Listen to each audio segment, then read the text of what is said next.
lined up. But what if the thylacine doesn't run along game trails like this?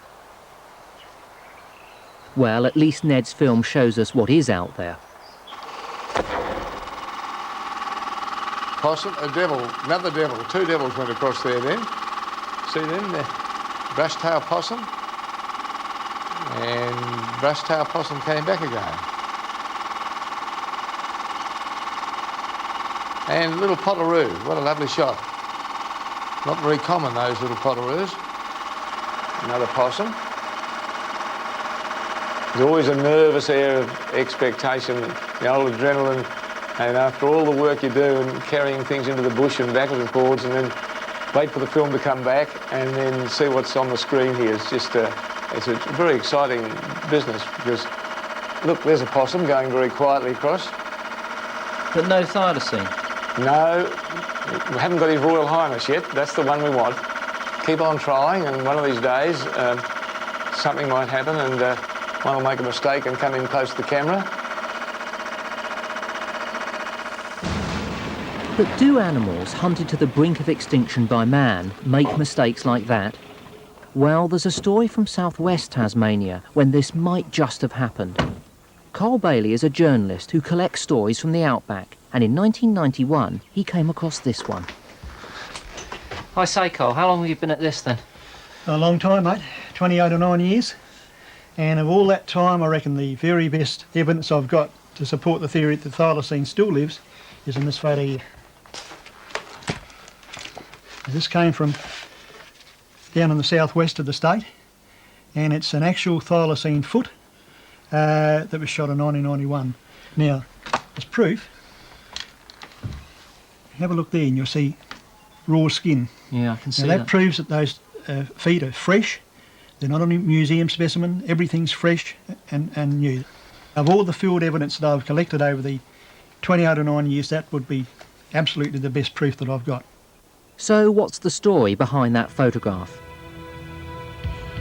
Two guys living out in the bush come across a dog-like animal. It opens its huge mouth, utters an eerie, shrill shriek, and they shoot it, only afterwards realising what they've done. And this is where it happened, way off the beaten track. Now this is a typical thylacine habitat. You've got the broad open plain with button grass and sedge land. You've got the hillsides that offer cover, and this is a typical southwest tiger habitat, covered with wallaby overnight, and it's a typical area where you'd expect to find the thylacine. So Carl, we've got some fantastic habitat here, ideal for thylacines, but we've just got a photograph of some feet. I can't believe the guy didn't photograph the head or the body. Why is it that people are always so reticent, so secretive about their thylacine sightings? Personally, if I found one, I'd get the evidence and leave it there and get out. But not everyone thinks the same. There are certain people who shoot it on sight, and these are the ones the government targets when they say that they'll prosecute or even jail anyone who tries to catch or catches a Tasmanian tiger. So the legal angle on this animal is complex, and it might just be helping it stay hidden. There's still suitable habitat here, but there would have to be hundreds of thylacines to keep a population going. Things have changed a lot in Tasmania since 1936, but there are still under 500,000 people here. And the trappers who took almost 10,000 wild animals each month are long gone. So the thylacine's prey is returning, and Tasmanian devils are already taking advantage. So have they taken over from the tiger, or are they disposing of the evidence of tiger kills? You know, it's odd. There's no research programme looking for the thylacine. Yet it's a cultural icon here. There's no doubt that this is a fabulously romantic story. But you know, it's a lot harder to prove that an animal doesn't exist than that it does. And for the guys involved in this chase, this mystery, maybe they don't want to find it. That would be the end of their dream. But then, what about the scientists? Why has their active search for the thylacine come to an end?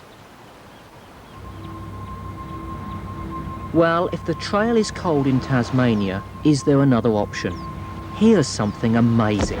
Shot by Liz and Gary Doyle in 1973 in South Australia.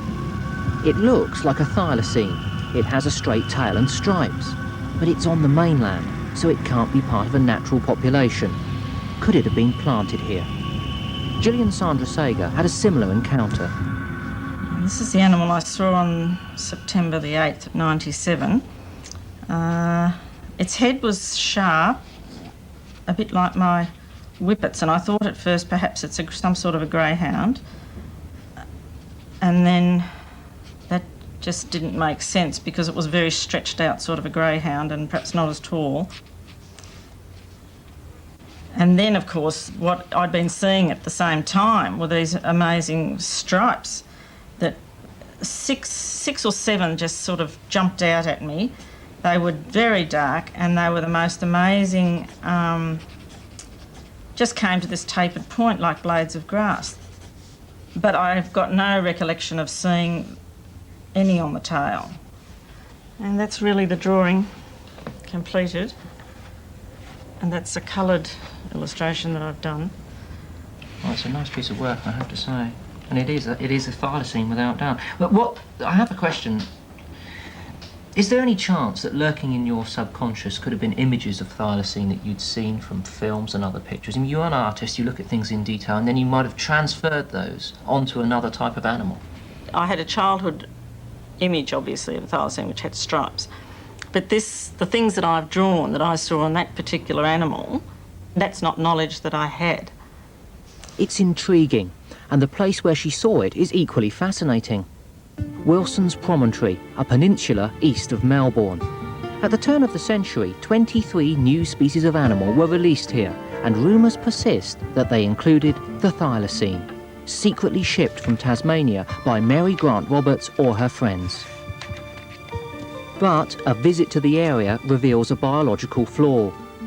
There is prey here, but the promontory is just too small to support a population of top predators, and now it's an island in a sea of farmland. So let's stop the romance and get back to science. We've stabilised the Doyle's footage to get a clearer view. Obviously there's no one left alive who would recognise a running thylacine, but fox experts have seen things like this before. European foxes either molting or suffering from mange. Now, this species has been introduced to mainland Australia, and I can't ignore that. Solid biology tells me Tasmania can be the only home of the thylacine. So, if they are still hanging on by a thread, how easily could they stay hidden?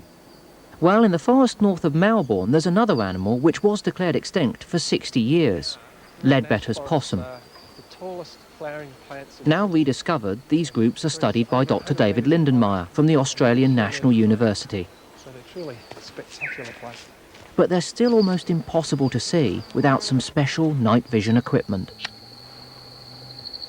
There we are. Now, one of the drawbacks of this format is that the pictures are always in black and white. The benefit, of course, is that we can see things in very low light levels, even complete darkness. So let's see what I can find here.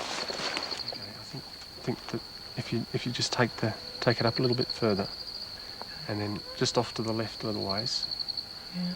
That's it, and you'll see a slightly scalloped entrance hollow where the animals come in and out of the tree. Ah, there. Okay. They're much smaller than I thought. Yeah, they're tiny, and they move so quickly. And here's another one coming out now. Oh yeah, look at that. It's amazing, isn't it? How many of them could be in there?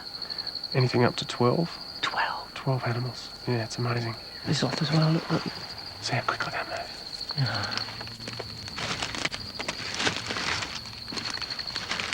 I'm just going to try and call them in.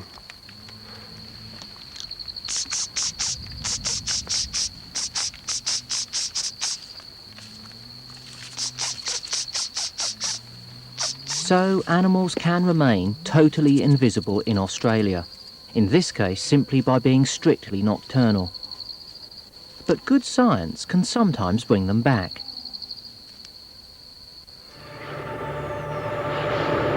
Even if we can't rediscover the thylacine, because it is or was a real animal, we can use museum exhibits to recreate one.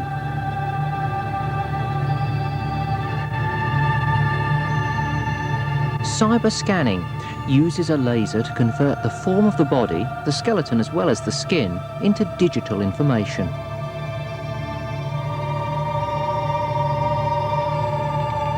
And it creates a three-dimensional computer model.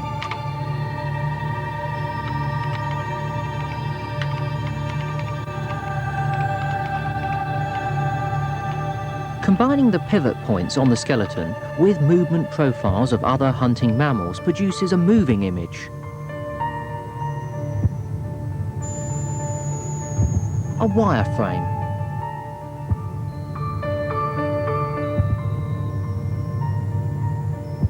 And when the skin is added as well, the thylacine is complete.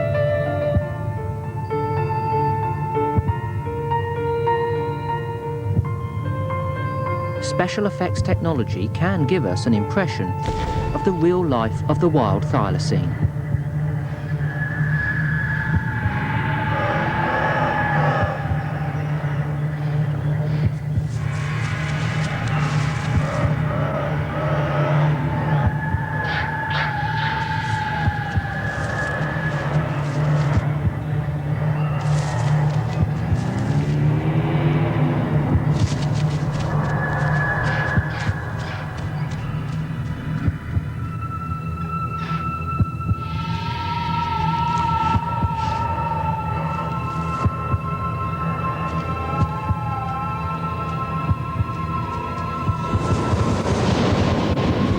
It's a touch of techno-trickery. But there's also a chance for a real living thylacine. In Sydney, there's a specimen with a future in the care of Dr. Tim Flannery. Now this is a very special little girl here. She's a baby thylacine and she's about 140 years old. She was preserved in alcohol in 1866 and that's given us a really precious gift because alcohol preserves DNA fantastically well. Now there's a lot of, I guess, rubbish been written about DNA recently and bringing back animals from a distant past like dinosaurs. I guess all that's in the realm of fiction. But for a species like this that's only been extinct 70 years, where we have such wonderful material, I really think it's possible that in the next century or two we'll have the technology to take the DNA from this specimen and perhaps implant it in the egg of a related species and again have a living thylacine. So whilst we were responsible for their extinction, we might be one day responsible for their resurrection. Yeah, and it's just fantastic to think that extinction mightn't be forever. So, in death, this may be life. This baby is in suspended animation, a DNA time capsule, waiting for science to catch up with it.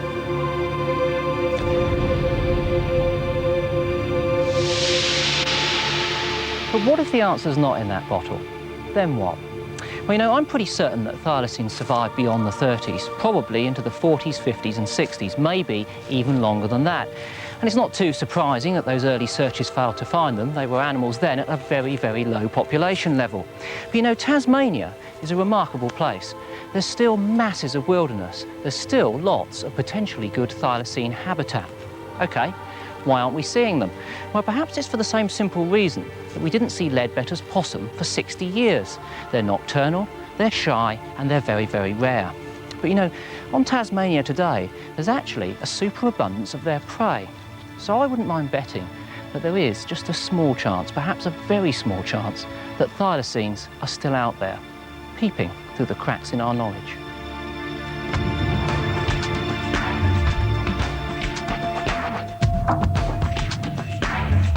An intelligent kitchen could be one of the domestic delights of the future in Tomorrow's World, coming next on BBC One.